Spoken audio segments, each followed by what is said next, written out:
Section E के जो questions है ना वो केस स्टडी बेस्ड है। पहले तो केस स्टडी को अच्छे से ध्यान से पढ़ें, उसके बाद क्वेश्चंस क्या कहना चाहता है उसके बिहाफ पर आप आंसर दें। तो मैं आपके सामने केस स्टडी पढ़ रहा हूँ। The sections compresses the 3 case study passage based on the question of 4 marks each. सभी 3 केस बेस्ड स्टडी क्वेश्चंस आपके आएंगे जो 4-4 नंबर के होंगे। विद द 2 सब पार्ट्स, इसके अंदर 2 सब पार्ट्स होंगे जिसमें आपको एक फाइंड आउट करना होगा। Find the 2 case study questions have the 3 सब पार्ट्स, फर्स्ट सेकंड थर्ड। एक 1 मार्क्स का, दूसरा भी 1 मार्क्स का, तीसरा 2 मार्क्स का होगा। Then the third case study has 2 sub parts of 2 marks each. यानी जो थर्ड केस स्टडी में जो थर्ड क्वेश्चन होगा उसमें आपको चॉइस दे रखी होगी, दोनों में से कोई एक अटेम्प्ट करना है। तो पहली केस स्टडीज में आपके सामने पढ़ रहा हूँ। क्वेश्चन नंबर है 36। A relation R in the set A is called reflexive. Reflexive की प्रॉपर्टी होती है A is related to itself and other elements also. A relation जो है वो जो भी रिलेशन हो, परपेंडिकुलर का हो, पैरेलल का हो, फादर हो, ब्रदर हो, सिस्टर हो या फ्रेंड हो, तो अगर वो अपने आप से रिलेट कर रहा है तो वो क्या होगा, आपका रिफ्लेक्सिव रिलेशन होगा। सिमेट्रिक रिलेशन की प्रॉपर्टी क्या होती है? सिमेट्रिक रिलेशन होता है A is related to B, then B is also be related to A, so this property is known as symmetric relation। यानी A B से जो रिलेशन बना रहा है वही B A से रिलेशन अगर बनाता है तो सिमेट्रिक होगा। ट्रांसिटिव रिलेशन क्या होता है? ट्रांसिटिव रिलेशन होता है A is related to B, A B से रिलेट करे, then B is also be related to C, B से C का कोई रिलेशन वही रिलेशन हो जो A से B का था, फिर then A is related to C। Suppose A1 A2 A3 3 कोई फ्रेंड है तो A B का फ्रेंड है, B C का फ्रेंड है, और A भी C का अगर फ्रेंड हो तो ट्रांसिटिव रिलेशन होता है। ठीक है, इसके बिहाफ पर हमसे एक क्वेश्चन आपको दे रखा है, उस क्वेश्चन को पढ़ें। क्वेश्चन क्या है? जो क्वेश्चन नंबर फर्स्ट है, show that the relation R is equal to X comma Y, X is a father of Y. Relation दे रखा है फादर का, X is a father of Y एक दे रखा है। ये बोला गया is neither reflexive nor symmetric nor transitive, और हमें बताना क्या है, शो क्या करना है, ना रिलेशन ये रिफ्लेक्सिव है, ना रिलेशन ये सिमेट्रिक है, ना ही ट्रांसिटिव है। तो चेक कर लेते हैं। रिफ्लेक्सिव रिलेशन क्या होता है? A comma A belongs to R for every A belongs to A। मतलब A is related to A itself. A जो है वो अपने आप से ही अगर रिलेट कर जाए तो वो फंक्शन जो होता है वो क्या होता है, वो रिफ्लेक्सिव होता है। तो एक ध्यान दीजिए, R is not reflexive because X can not be father of itself.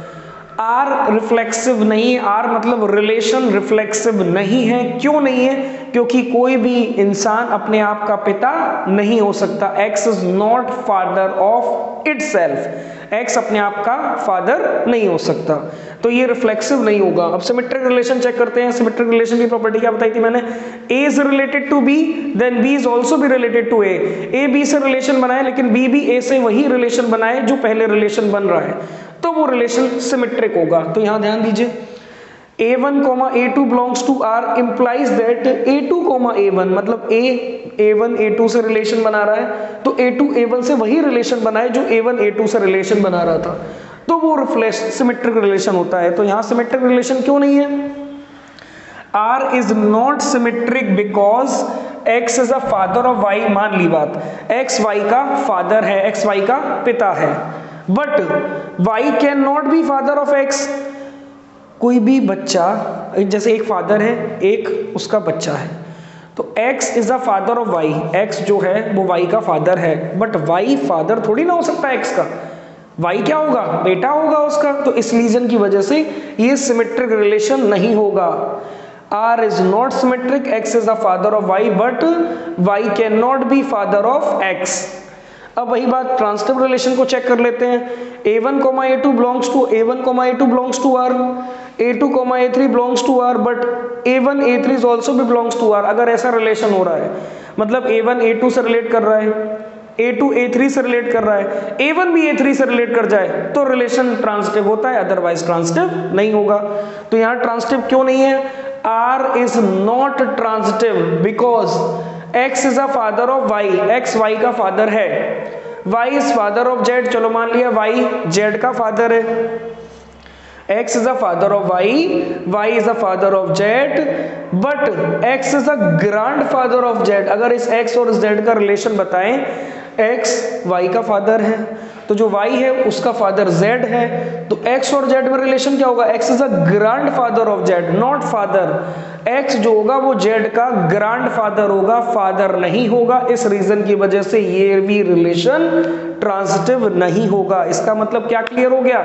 ना रिलेशन रिफ्लेक्सिव है, ना रिलेशन सिमेट्रिक है, ना ही रिलेशन ट्रांजिटिव है। एक बार ध्यान से देख लें अच्छे से, ना ये सिमेट्रिक है because x can not be father of itself, x अपने आप का पिता नहीं हो सकता। सिमेट्रिक क्यों नहीं है? x is a father of y but y can not be father of x, y x का फादर नहीं हो सकता क्योंकि x फाई का फादर है।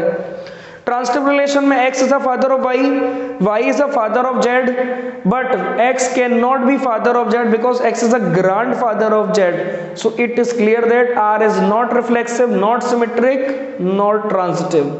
क्लियर हो गई बात? नोट कर ले इसको।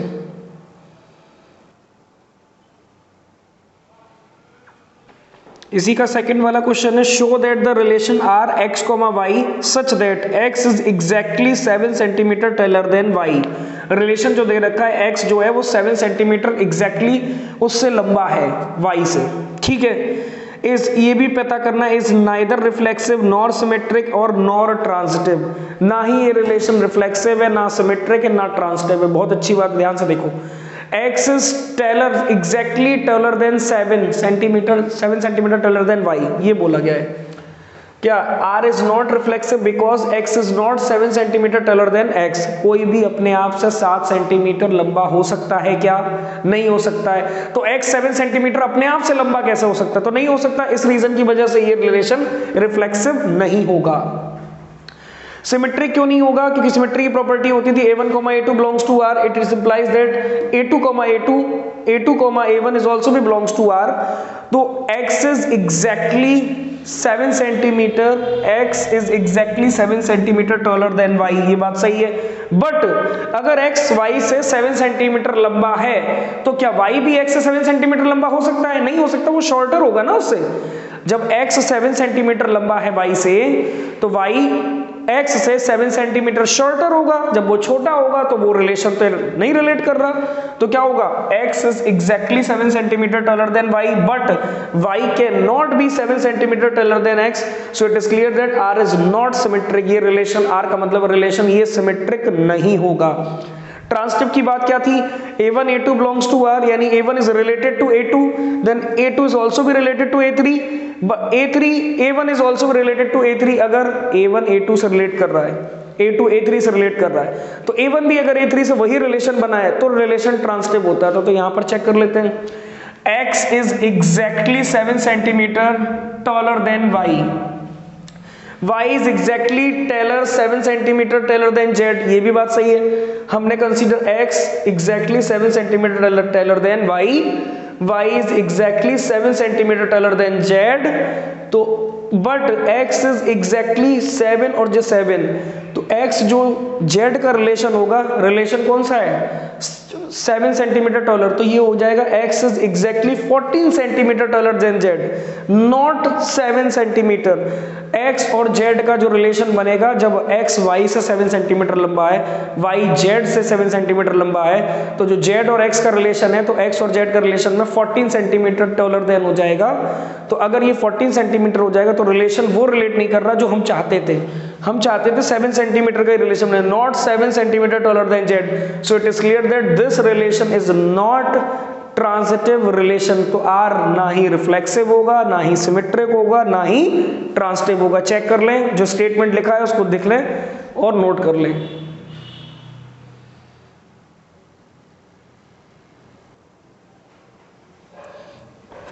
इसी का थर्ड वाला पोर्शन है जो r रिलेशन दे रहा है थर्ड में, r is the relation in the set capital A for all books in A library of A college given r x, y such that x and y have same number of pages। Relation जो दे रखा है x और y have same number of pages, यानी x में जितने number, कोई x book है दूसरी y बुक है, जितने x बुक में पेजेस हैं उतने ही y बुक्स में पेजेस हैं। तो इस रिलेशन को हमें बताना है क्या ये रिफ्लेक्सिव होगा, सिमेट्रिक होगा, ट्रांजिटिव होगा, तो हमें ये चेक करके बताना है। Therefore show that r is an equivalence relation, और हमें पता भी करना है r जो रिलेशन है वो इक्विवेलेंस रिलेशन है। इक्विवेलेंस रिलेशन क्या होता है?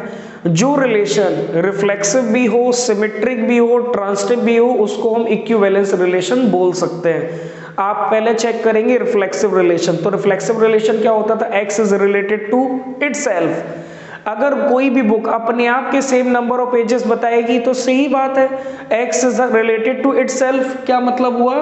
Reflexive a, a belongs to r for every relation. जो रिलेशन r इज रिफ्लेक्सिव होगा, r रिफ्लेक्सिव क्यों होगा? x, x belongs to r, it implies that x belongs to a। a क्या है? जो a है, जो रिलेशन है, वो सेम नंबर ऑफ पेजेस है। कोई भी किताब अपने आप के सेम नंबर ऑफ पेजेस होती ही है। तो इस रीजन की वजह से ये रिलेशन जो होगा वो रिफ्लेक्सिव होगा।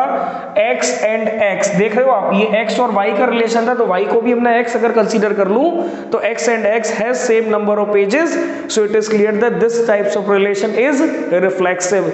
यानी सेम नंबर ऑफ पेजेस की वजह से जो बुक है वो अपने आप के सेम नंबर ऑफ पेजेस की प्रॉपर्टी तो रखेगी, तो ये रिलेशन रिफ्लेक्सिव होगा। अब एक बात बताइए, आपको गिवन क्या था? जो रिलेशन था x is the same number of pages by r is symmetric. Symmetric का रिलेशन क्या था? a is related to b, then b is also be related to a, so this types of relation is known as symmetric relation. तो यहाँ पर symmetric relation है, r is symmetric relation. Yes, बिल्कुल symmetric है, because x and y have same number of pages and y and x has also भी same number of pages. अगर x और y same number of pages है तो क्या फर्क पड़ता है? पहले y वाली बुक को रख दो, फिर x वाली रखो। x and y have same number of pages, then y and x have same number of pages. देखिए ना, r is symmetric, x and y have same number of pages and y and x have same number of pages. So clear हो गया, r जो relation है वो symmetric होगा। अब रही बात ट्रांसिटिव की, ट्रांसिटिव में क्या बताया था? a is related to b, then b is related to c, then a1 is also be related to c। अगर ऐसा रिलेशन बन रहा है तो वो ट्रांसिटिव होगा। यानी a और b से रिलेशन बनाए, जो रिलेशन a b से बना रहा है वही रिलेशन b c से बनाए, और फिर a भी वही रिलेशन c से अगर बना जाता है तो वो रिलेशन ट्रांसिटिव होता है। तो ध्यान दीजिए, ट्रांसिटिव में x एंड y है, r जो रिलेशन है वो ट्रांसिटिव भी होगा। क्यों होगा? x and y have same number of pages.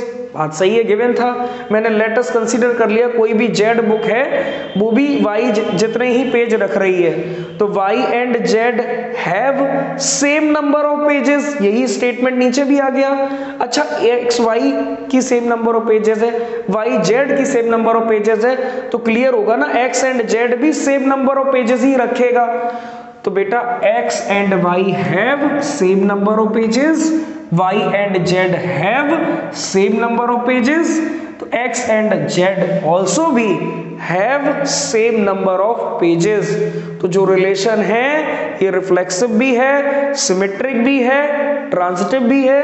अगर कोई relation, if the relation is reflexive, symmetric, transitive also, so this types of relation is known as equivalence relation। कोई भी रिलेशन अगर रिफ्लेक्सिव की प्रॉपर्टी को भी रख रहा है, सिमेट्रिक की प्रॉपर्टी को भी रख रहा है, एंड ट्रांसिटिव रिलेशन की भी प्रॉपर्टी हो रही है उसमें, तो वो रिलेशन हमारा इक्विवेलेंस रिलेशन होता है। यहाँ सेम नंबर ऑफ पेजेस की बात थी, इसलिए ये रिफ्लेक्सिव भी है, सिमेट्रिक भी है और ट्रांसिटिव भी है। इसको भी नोट कर ले स्टेटमेंट के थ्रू।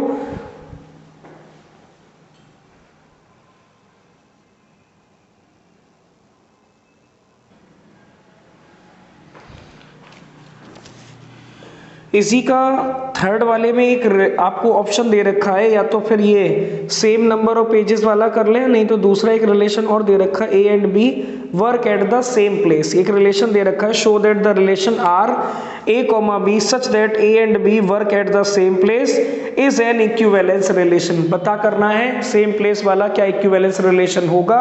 एक बार मैं फिर से बता दूं आपको, इक्विवेलेंस रिलेशन वही होता है जो रिलेशन रिफ्लेक्सिव भी हो, सिमेट्रिक भी हो और ट्रांसिटिव भी हो। तो एक बात बताइए, कोई भी पर्सन है जहां पर काम कर रहा है तो वो अपने आप में तो पता ही है कि हम यही काम कर रहे हैं, वर्क एट सेम प्लेस, वो खुद से रिलेशन तो बनाएगा ही नहीं। कोई भी पर्सन है जहां पर काम कर रहा है वो वहां तो काम कर ही रहा है, तो इसका मतलब वो रिलेशन रिफ्लेक्सिव होगा, क्योंकि एक्स वाई की जगह जैसे x and y work at same place, तो एक्स कोमा एक्स ऑल्सो भी वर्क एट सेम प्लेस। जो एक पर्सन है वो सेम प्लेस पर वर्क कर रहा है, अपने इंडिविजुअल के लिए अगर बात करें तो वो रिलेशन रिफ्लेक्सिव होगा, यानी ए इज रिलेटेड टू इटसेल्फ। ए क्या है, जो रिलेशन है वो इटसेल्फ अगर रिलेट कर जाए तो रिलेशन रिफ्लेक्सिव होगा। तो यहां पर बताना है रिफ्लेक्सिव में A comma A belongs to R for every belongs to A, तो आर इज रिफ्लेक्सिव है, क्यों, A works at as A works at same place of A, तो ए क्या है, खुद ही वो पर्सन है, तो A comma A belongs to R, it is imply that A belongs to A, capital A. जो रिलेशन है वो वर्क एट सेम प्लेस पर है, तो वर्क एट सेम प्लेस उस पर्टिकुलर पर्सन के लिए वो सेम प्लेस वही उसका होगा, तो वो रिलेशन रिफ्लेक्सिव होगा। अब x एंड y, कोई दो पर्सन है x and y work at same place, तो y इज ऑल्सो भी x, x and y work at same place, तो y एंड x ऑल्सो भी वर्क एट सेम प्लेस, तो ये रिलेशन सिमेट्रिक भी होगा। सिमेट्रिक की प्रॉपर्टी क्या थी, a1 a2 से रिलेट करें और a2 भी a1 से वही रिलेशन अगर बना देता है तो फंक्शन सिमेट्रिक होता है। तो सिमेट्रिक है क्यों है, a and b work at same place, b and a also भी work at same place, तो a comma b belongs to r, it is implies that b comma a also भी belongs to r। बात समझ गए, a person ये है, b person ये है, a और b सेम प्लेस पर वर्क कर रहे हैं, तो a को इधर कर दो, b को इधर कर दो, b comma a या b एंड a also भी work at सेम प्लेस, इसी प्लेस पर वर्क कर रहे हैं, तो ये रिलेशन सिमेट्रिक होगा। ठीक है, वर्क एट सेम प्लेस पर है तो ये रिलेशन सिमेट्रिक होगा। अब रही बात ट्रांसिटिव रिलेशन की, ट्रांसिटिव रिलेशन क्या था, A1 A2 से बिलोंग कर रहा, मतलब A और B work at same place, मैंने कोई कंसीडर कर लिया कोई पर्सन C और है, A और B work at same place, B and C also भी वर्क एट सेम प्लेस, तो सीधी सी बात है बेटा A और C भी तो सेम प्लेस पर ही वर्क करेंगे। ये पर्सन A है, ये पर्सन B है, ये दोनों पर्सन इसी प्लेस पर वर्क कर रहे हैं। कोई थर्ड पर्सन और कोई फ्रेंड बन गया वो सेम वही वर्क कर रहा था, तो B एंड C ऑल्सो भी वर्क एट सेम प्लेस, तो A और C का relation work at same place वाला होगा। अगर A और C का relation work at same place वाला है तो ये रिलेशन ट्रांसिटिव है। तो ध्यान दीजिए वही A comma B belongs to R, A is related to B, B comma C belongs to R, यानी B इज ऑल्सो भी related to C, and A is also be related to C, so this types of relation is known as transitive relation। तो यहाँ पर relation क्या है, A and B work at same place, B and C also भी work at same place, B और C भी same place पर work कर रहे हैं, तो A और C का रिलेशन क्या होगा, A एंड C ऑल्सो भी वर्क एट सेम प्लेस, सो ये रिलेशन जो हुआ ये रिलेशन आपका ट्रांसिटिव रिलेशन होगा। और अगर ट्रांसिटिव रिलेशन होगा तो इस रिलेशन को आप, if the relation is reflexive symmetric and transitive also, so this types of relation is known as equivalence relation, ये रिलेशन आपका इक्विवेलेंस होगा। फिर समझ लीजिए बात को, अगर कोई रिलेशन रिफ्लेक्सिव की प्रॉपर्टी को शो करता है, सिमेट्रिक की प्रॉपर्टी को शो करता है और ट्रांसिटिव की प्रॉपर्टी को भी शो करता है, तो वो रिलेशन आपका इक्विवेलेंस रिलेशन होता है। ये इक्विवेलेंस रिलेशन इसलिए है कि कोई भी पर्सन अपने आप से बताए कि वो सेम प्लेस पर वर्क कर रहा है तो इसका मतलब वो रिफ्लेक्सिव है। कोई दो पर्सन ले लिए एक्स एंड वाई या ए और B, x and y work at same place, तो y एंड x ऑल्सो भी वर्क एट सेम प्लेस, तो अगर वो दोनों ही पर्सन सेम प्लेस पर वर्क कर रहे हैं तो ये रिलेशन सिमेट्रिक भी होगा। ट्रांसिटिव रिलेशन क्या होगा, x and y work at same place, y and z also भी work at same place, so it is clear that z and x also भी वर्क एट सेम प्लेस। तो ध्यान दीजिएगा x और z का जो रिलेशन होगा वो वर्क एट सेम प्लेस की वजह से रिलेशन ट्रांसिटिव होगा। अगर रिलेशन ट्रांसिटिव है तो ये relation, if the relation is reflexive, symmetric and transitive also, so that this types of relation is known as equivalence relation। In points को note कर ले, ये क्वेश्चन आपका कंप्लीट हुआ।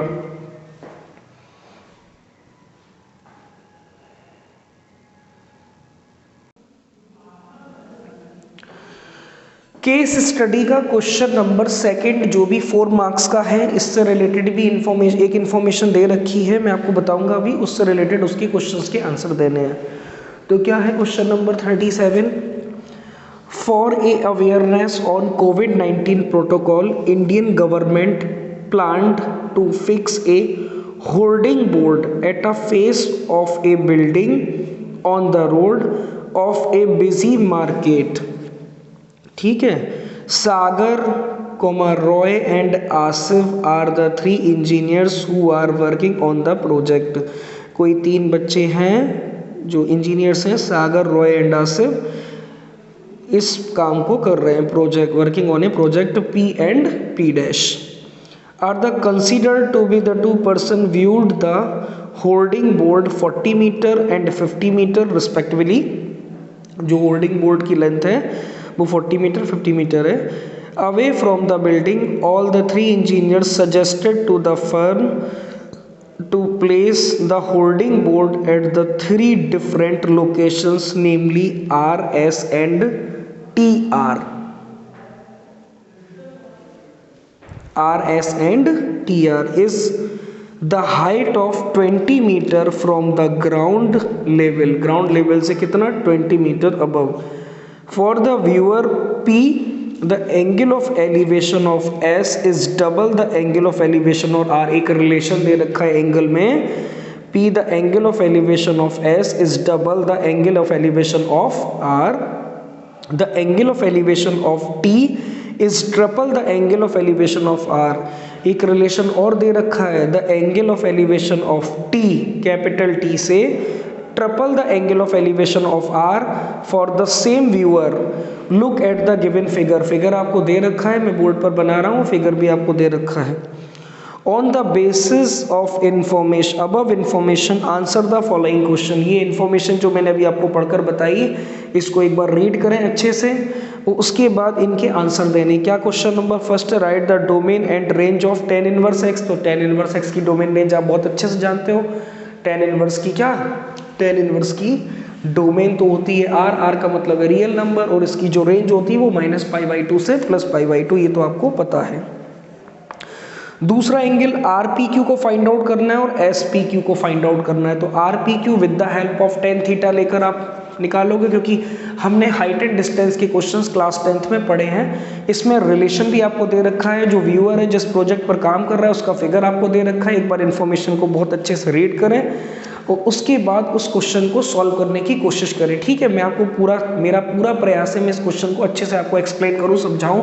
इन केस अगर आपको फिर भी कहीं समस्या आ रही है तो बेटा कमेंट्स में ज़रूर हमें बताएं कि सर यहाँ पर इस मिस्टेक में, या हम केस स्टडीज़ के क्वेश्चंस को नहीं कर पाते या हम नहीं बना पाते। क्योंकि केस स्टडीज़ के क्वेश्चंस को करने से पहले आपको एक अप्रोच बनानी पड़ेगी, माइंड सेट करना पड़ेगा कि एक्चुअल में क्वेश्चंस क्या कहना चाहता है और हमें किसका आंसर को फाइंड आउट कर रहा है। कठिन कुछ भी नहीं है, चाहो तो सब कुछ है आसान, और अगर ना चाहो तो बेटा धूल मिट्टी तो है ही। इसलिए जब भी पढ़ें मन से पढ़ें, फोकस करके पढ़ें। कहीं कोई दिक्कत हो रही है तो हमारे साथ आएँ, हमें बताएं अपनी प्रॉब्लम। मेरा पूरा प्रयास रहेगा कि मैं आपकी हर क्वेश्चंस को सॉल्व कर पाऊँ, अच्छे से एक्सप्लेन कर सकूँ। चलिए, इस क्वेश्चंस की जो इन्फॉर्मेशन दे रखी है उसके बिहाफ पर हम इसको सॉल्व करने की कोशिश करते हैं। तो ये फिगर आपको दे रखा है, ये पॉइंट Q है, ये पॉइंट T है, ये पॉइंट S है, ये पॉइंट R है। ये ग्राउंड से अबव था 20 मीटर, तो ये 20 मीटर है। ये पॉइंट, ये थीटा, ये 2 थीटा और ये 3 theta according to given information हमें बोला था वो 2 टाइम्स है। वो दूसरा वाला एंगल जो दे रखा था वो 3 टाइम्स है। आप देख लीजिए, एक बार फिर से पढ़ लीजिए। From the ground level, for the viewer point P, the angle of elevation of S is double the angle of elevation of R. Double the angle of elevation of R, and the angle of elevation of T is the triple times of angle of elevation of R. तो इस behalf पर जो हमें information दे रखी है, उस information के behalf पर ये जो डिस्टेंस है ये 10 मीटर कंसीडर करी गई, और ये 10 मीटर कंसीडर करने के बाद व्यूअर को 20 यानी 40 मीटर्स दे रखी थी। ग्राउंड से अबव 20 मीटर, 20 मीटर जब ग्राउंड से अबव जाएगा तो वो पॉइंट पर्टिकुलर P से जो एंगल कंसीडर करा जाएगा वो एंगल कंसीडर करा जाएगा थीटा, और उस बिहाफ पर एंगल होगा 2 थीटा। तो जो भी इन्फॉर्मेशन दे रखी है उस इन्फॉर्मेशन पर आपको इसमें फाइंड आउट करना है। हाइट एंड डिस्टेंस के जब हम क्वेश्चन करते हैं तो बेटा एक ये भी राइट एंगल ट्रायंगल है, एक ये भी राइट एंगल ट्रायंगल है और एक ये भी राइट एंगल ट्रायंगल ही है। जब हमें पता है कि ये तीनों ही राइट एंगल ट्रायंगल आपको दे रखे हैं और इसके बिहाफ पर हमें जो क्वेश्चंस का आंसर निकालना है, तो domain of tan inverse x, real range of tan inverse x minus pi by 2 से प्लस पाई बाई 2 होगी इन ट्रायंगल PQR। ध्यान दीजिए PQR ये वाला ट्रायंगल जो हमने लिया, इसमें आपको tan RPQ इस थीटा को अगर हम मान लें, इसको हमने डायरेक्ट RPQ ही बोल दिया, इस थीटा के लिए ये परपेंडिकुलर होगा और ये पूरा बेस होगा परपेंडिकुलर अपॉन बेस। तो tan theta QR upon PQ, ध्यान दीजिए QR upon PQ, perpendicular upon base. Pandit Badri Prasad Hari Hari बोल, उससे हम tan थीटा निकालते थे, परपेंडिकुलर अपॉन बेस होता है। tan theta perpendicular upon base, perpendicular कितना है 20 है, बेस जो है वो 10 और ये 40 PQ पॉइंट P और Q, ठीक है। ये सॉरी P डैश था, ये पॉइंट P है बेटा, है ठीक है, ये पॉइंट P है, ये पॉइंट P डैश है। तो परपेंडिकुलर अपन बेस ये पे बात कर रहे हैं RPQ, इस थीटा की बात कर रहे हैं, सॉरी ठीक है, tan थीटा। आप यहाँ RPQ की जगह थीटा भी कंसीडर कर सकते हो, इस थीटा और ये 2 थीटा और ये 3 थीटा, ये पॉइंट P का इमेज बन रहा था, ठीक है। तो परपेंडिकुलर 20 बेस है 40, तो tan थीटा क्या हुआ, परपेंडिकुलर अपॉन बेस यानी 20 अपॉन 40, तो रिजल्ट आया 1/2। और tan थीटा यानी RPQ क्या है, RPQ ये थीटा ही है, RPQ जो है वो थीटा है, ठीक है, RPQ थीटा है। तो थीटा की वैल्यू tan इनवर्स 1/2, दूसरे का आंसर हो चुका है। तीसरे वाले का हमें जो पता करना है, ये गिवन था SPQ 2 times of RPQ, SPQ 2 times of RPQ, तभी 2 थीटा बोल दिया गया इसको। ये देखिए SPQ यही वाला एंगल है, ये 2 थीटा और ये TPQ 3 थीटा। तो SPQ 2 times of RPQ, taking both side by 10, दोनों तरफ हमने 10 ले लिया, तो tan SPQ tan 2 times of RPQ। tan 2 theta का फॉर्मूला आप जानते हो, नहीं जानते हो तो यहाँ लिख लीजिएगा, tan 2 थीटा का फॉर्मूला होता है 2 tan theta upon 1 minus tan square theta, ठीक है। ये फॉर्मूला हमने अप्लाई करा, tan 2 theta 2 tan theta upon 1 minus tan square theta. तो यहाँ पर tan 2 थीटा, इसको थीटा से अगर रिप्रेजेंट करें तो 2 tan theta upon 1 minus tan square theta, ये बेटा थीटा ही तो रहे क्योंकि एंगल RPQ, और हम बेटा RPQ को निकाल चुके थे, tan RPQ की वैल्यू 1/2 थी, तो हमने यहाँ पर tan RPQ की वैल्यू 1/2 को पुट कर दिया, 2 टाइम्स ऑफ 1/2 अपॉन 1 माइनस 1/2 का होल स्क्वायर। आप इसको सिंप्लीफाई करोगे तो रिजल्ट मिलेगा 4/3, और tan SPQ आपका मिल गया, जो कि रिजल्ट मिला 4/3। और मैं यहाँ से अगर SPQ की वैल्यू निकालूंगा तो थीटा को इस तरफ ट्रांसफर करूंगा तो SPQ tan इनवर्स 4/3, SPQ भी आपको मिल गया, SPQ यानी कि 2 थीटा। SPQ ये जो वैल्यू आई है वो 2 थीटा बराबर tan इनवर्स 4/3 आई है, ठीक है। अब इसी से रिलेटेड हमें ट्रिपल टाइम्स भी दे रखा था, एक बार मैं फिर से पढ़ देता हूँ आपके लिए। ट्रिपल टाइम्स वाला क्या पॉइंट था, double the angle of elevation हो रहा, the angle of elevation of T triple the angle of elevation of R, the angle of elevation of T triple the angle of elevation of R। तो T से जो बन रहा था वो triple times of angle of elevation of R 3 theta, तो TPQ is 3 times of RPQ। ये statement given था, जब ये स्टेटमेंट गिवन है तो टेकिंग बोथ साइड बाई 10। अच्छा हम 10 इसलिए ले रहे हैं बेटा क्योंकि हमें परपेंडिकुलर और बेस ही दे रखा है, हमें 20 दे रखा था तो ये परपेंडिकुलर है, ये 20 ये 40 दे रखा था तो ये बेस है। तो हमें जो help with the help of perpendicular and base then to find the all thetas और इन्फॉर्मेशन, तो 10 क्योंकि हमें एंगल को फाइंड आउट करना है, 10 हमें थोड़ा इजी पड़ेगा, नहीं तो हमें पाइथागोरस लगाकर हाइपोटेन्यूज निकालनी पड़ती, उसके बाद हम साइन कोस लगाते तो थोड़ा डिफिकल्ट क्वेश्चन हो जाता, इसलिए हमने 10 के टर्म्स में ही इसको सॉल्व करा है। तो 10 TPQ 3 times of RPQ, taking both side by 10 लेने पर tan 3 थीटा का फॉर्मूला क्या होता है? tan 3 थीटा का फॉर्मूला जैसे tan 2 थीटा का 2 tan थीटा अपन 1 माइनस tan स्क्वायर थीटा। यहाँ स्पेस थोड़ा कम है तो मैं यही लिख देता हूँ आपको हटाकर,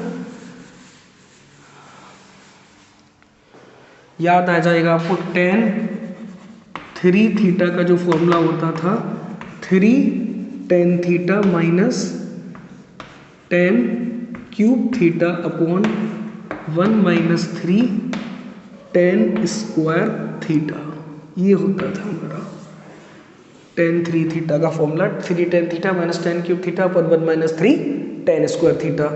तो 3 tan theta minus tan cube theta upon 1 minus 3 tan square theta. Angle are P Q चल रहा तो उसी जगह बस आर पी क्यू कर दिया, थीटा की जगह आर पी क्यू, ठीक है, आर पी क्यू, क्योंकि रिलेशन उसी से रिलेट था, 3 टाइम्स था तो आर पी क्यू हमें पता भी था, आर पी क्यू हम निकाल भी चुके 1/2। तो जहाँ जहाँ आर पी क्यू 10 के साथ आ रहा है वहाँ 1/2 पुट करेंगे, तो 3 टाइम्स ऑफ 1/2 तो 3/2, यहाँ 1/2 का क्यूब करोगे तो 1/8 आएगा। 1 माइनस 3 tan स्क्वायर थीटा, तो 10 की जगह 3 और 1/2 का स्क्वायर तो 1/4, तो 3/4। आप इसको सिंप्लीफाई करोगे तो मिलेगा रिजल्ट 11/2। बात मेरी समझ में आई? R P Q, tan R P Q की वैल्यू आप निकाल चुके हो, 10 आर पी क्यू की वैल्यू 1/2, क्योंकि वो डबल टाइम्स था तो यहाँ पर आर पी क्यू की वैल्यू रख दी tan 2 थीटा के फॉर्मूले के साथ। ये ट्रिपल टाइम्स था तो tan theta, are P Q की वैल्यू 1/2 हम पहले फाइंड आउट कर चुके थे, तो उसको हमने इसमें पुट करा, इसको थोड़ा सिंप्लीफाई करा तो हमें रिजल्ट मिलेगा 11/2।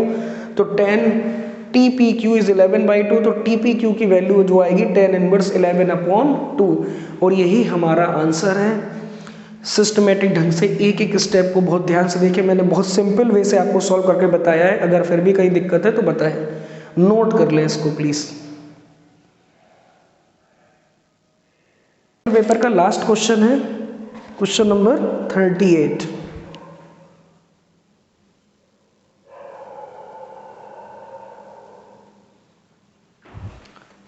क्या क्वेश्चन है? A doctor is to visit a patient, doctor patient को देखने के लिए गया, विजिट करने के लिए। From the post experience it is known that he probabilities that he will come by train, वो जाता किससे है, उसकी प्रोबेबिलिटीज आपको दे रखी है, by train, bus, scooter and by other means of transport are respectively. Suppose अगर वो ट्रेन से जाता है तो उसकी प्रोबेबिलिटी 3/10 है, अगर वो बस से जाता है तो उसकी प्रोबेबिलिटी 1/5 है, अगर वो स्कूटर से जाता है तो उसकी प्रोबेबिलिटी 1/10 है, और अदर ट्रांसपोर्ट से जाता है तो उसकी प्रोबेबिलिटी 2/5 ये गिवन है। The probability that he will be late, अगर वो प्रोबेबिलिटी जो दे रखी है ट्रांसपोर्ट, बस या किसी भी चीज़ से जाता है और वह लेट हो जाता है, मतलब पेशेंट को देखने जा रहा है और वह वहाँ लेट हो गया, इस बात की भी प्रोबेबिलिटी दे रखी है 1/4, 1/3 and 1/12। If he comes by train, अगर वह ट्रेन से आता है और लेट हो गया तो इस बात की प्रोबेबिलिटी 1/4। अगर वह बस से आता है तो वह लेट हो गया तो 1/3। अगर वह स्कूटर से आता है तो उसकी प्रोबेबिलिटी, अगर वो स्कूटर से आता है और लेट हो गया तो इस बात की probability 1/12। But if he comes by other means of transport that he will not be late, और अगर वह किसी अदर ट्रांसपोर्ट की हेल्प से आता है तो वह लेट नहीं होगा। इसका मतलब उस लेट होने की मतलब अदर ट्रांसपोर्ट से आ रहा है और अगर वो लेट हो जाए तो इस बात की प्रोबेबिलिटी 0, क्योंकि वो समय पर पहुंच गया। अगर पेशेंट को देखने समय पर पहुंच गया तो वह लेट नहीं हुआ, अगर लेट नहीं हुआ तो उस बात की प्रोबेबिलिटी 0 हुई। फिर समझ लीजिए क्वेश्चन को। A doctor is visit to a patient from a post experience, it is known that the probabilities that he will come by train, bus, scooter and other means of transport are respectively, अगर वह probability, अगर वो train से जा रहा है तो उस बात की प्रोबेबिलिटी 3/10, बस से जा रहा है तो इस बात की प्रोबेबिलिटी 1/5, अगर वो स्कूटर से जा रहा है तो इस बात की प्रोबेबिलिटी 1/10 एंड अदर ट्रांसपोर्ट से जा रहा है तो इस बात की probability 2/5। That he will be late, अगर वह इन सब वाहनों से जा रहा है और वह लेट हो जाता है, इस बात की भी प्रोबेबिलिटी आपको दे रखी 1/4, 1/3 and 1/12। If he comes by train, वह ट्रेन से आ रहा है और लेट हो रहा है तो 1/4 प्रोबेबिलिटी इस बात की, बस से आ रहा है पेशेंट को देखने और लेट हो रहा है तो इस बात की प्रोबेबिलिटी 1/3 एंड स्कूटर से आ रहा है और लेट हो रहा है तो इस बात की probability 1/12। But if he comes by other means of transport then he will not be late. और किसी अदर ट्रांसपोर्ट से आ रहा है, किसी हेल्प लेकर आ रहा है, तो वह लेट नहीं हो रहा है, इसका मतलब उस बात पे लेट होने की प्रोबेबिलिटी 0 हो जाएगी। On the basis above information answer the following questions, और इस इंफॉर्मेशन के बिहाफ पर आपको आंसर देना है। Find the probability that he is late, probability निकालनी कि उसे लेट ही होना है।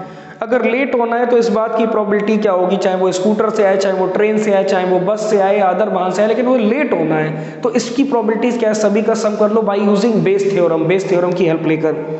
सेकंड क्वेश्चन है find the probability that he come by scooter, वह स्कूटर से आए, given that he is late, and also find the probability that he comes late given that the probabilities by other means of transport. यानी probability निकालनी है, अगर वह scooter से आ रहा है और वह लेट हो जाए, इस बात की प्रोबेबिलिटी क्या होगी। और दूसरे में बोला है the probability that he comes late given he comes by other means of transport, वह लेट हो लेकिन वो अदर मीन्स ऑफ ट्रांसपोर्ट से आए, ना बस से आए, ना ट्रेन से आए, ना स्कूटर से आए। तो बेटा इसमें तो इन्फॉर्मेशन दे रखी थी, अगर वो बस से आए अगर लेट हो जाए तो उस बात की प्रोबेबिलिटी गिवन थी, अगर वो ट्रेन से आए और लेट हो जाए इस बात की प्रोबेबिलिटी थी, अगर वह स्कूटर से आए और लेट हो जाए इस बात की भी प्रोबेबिलिटी दे रखी थी, और अदर किसी पर्सन ट्रांसपोर्ट की हेल्प लेकर आ रहा है तो वह लेट नहीं होगा। तो इसका मतलब अदर किसी भी ट्रांसपोर्ट की हेल्प लेकर आ रहा है और वो लेट नहीं हो रहा है, इसका मतलब लेट होने की प्रोबेबिलिटी वहां पर 0 हो जाएगी। चलिए हम पढ़ते हैं क्या है कैसे। Event E1, E2, E3 and E4, 4 event दे रखे, चारों को हमने E1, E2, E3, E4 consider कर लिया। That he doctor comes by train, अगर वह ट्रेन से आ रहा है तो उसकी प्रोबेबिलिटी इवेंट E1, अगर वह बस से आ रहा है तो उसकी प्रोबेबिलिटी E2, इवेंट E2, अगर वह स्कूटर से आ रहा है तो इस इवेंट की इवेंट E3, अदर किसी वाहन से या किसी और ट्रांसपोर्ट की हेल्प लेकर आ रहा है तो उसको हमने इवेंट 4 बोल दिया। तो प्रोबेबिलिटी ऑफ इवेंट E1 यानी वो डॉक्टर जो है वो ट्रेन से आ रहा है तो इस बात की प्रोबेबिलिटी 3/10 थी।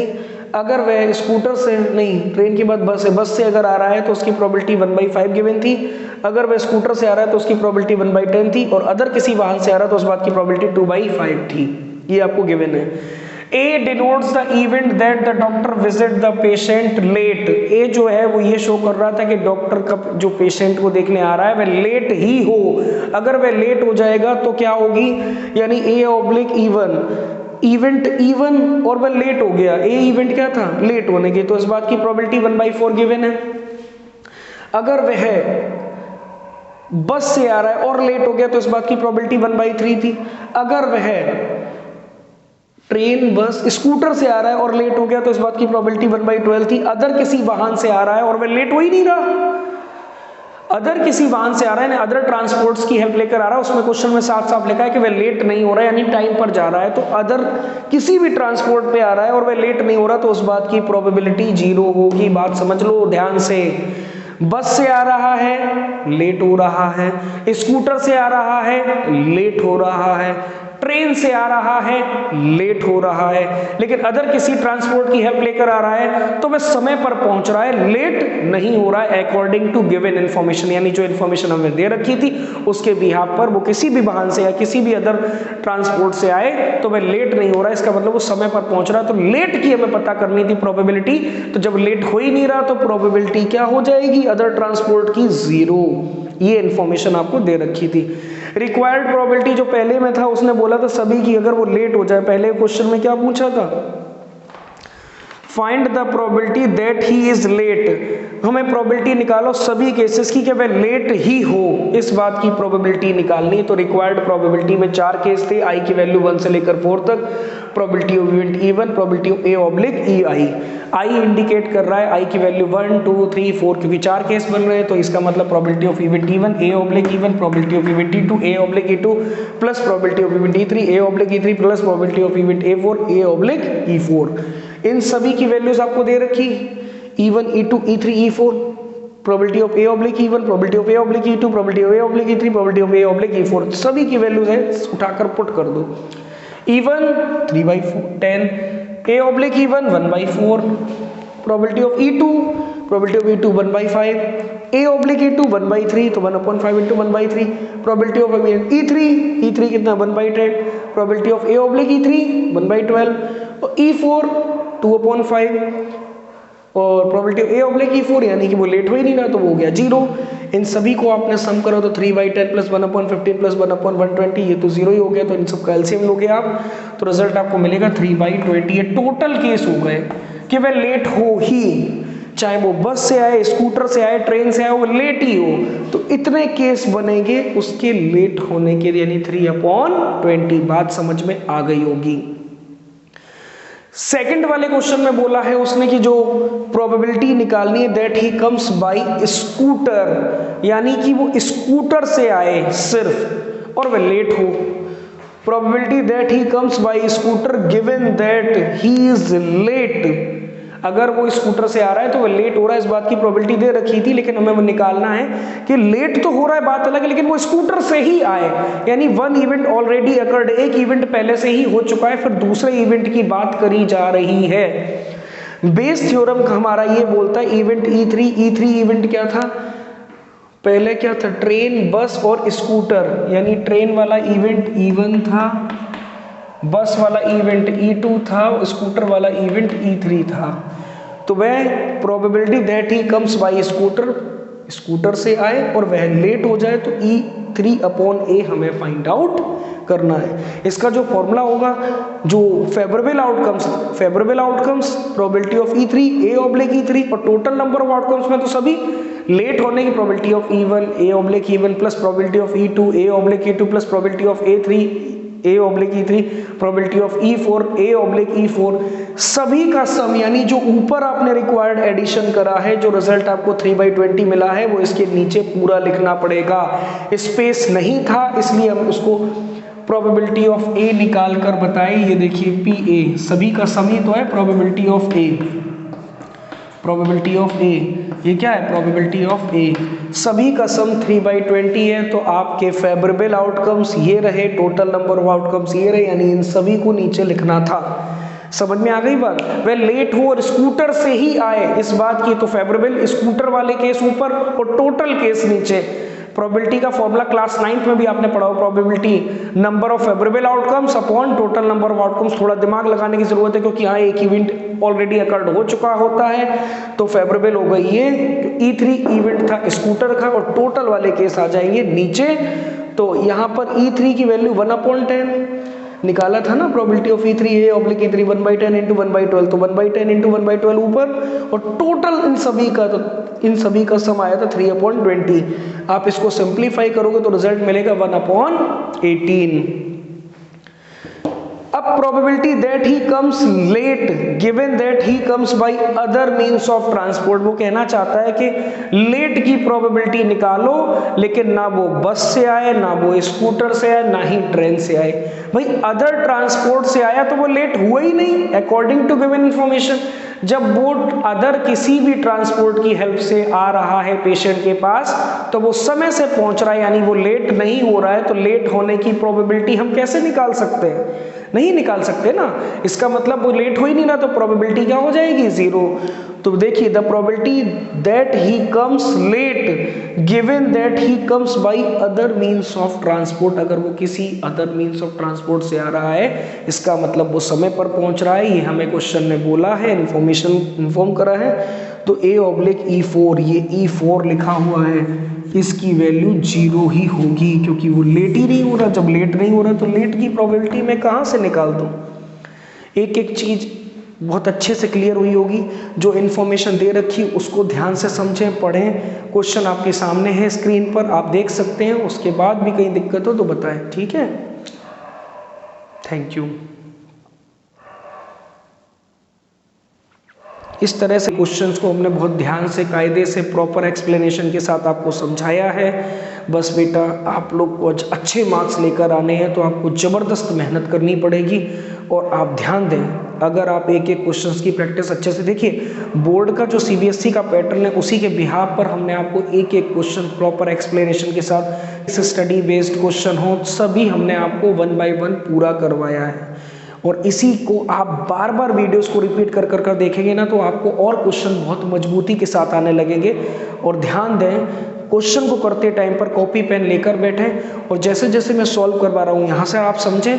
फिर जब सॉल्व करने बैठे तब आप वीडियोस को ना देखें, उसके टाइम पर आप वीडियोस को पॉज करें, फिर अपनी अप्रोच लगाएं, अपनी थिंकिंग लगाएं, अपनी स्किल्स को डेवलप करें कि एक्चुअल में क्वेश्चन क्या कहना चाह रहा है और हमें क्या वैल्यूज़ को फाइंड आउट करना है, हम वहाँ तक पहुँच रहे हैं या नहीं।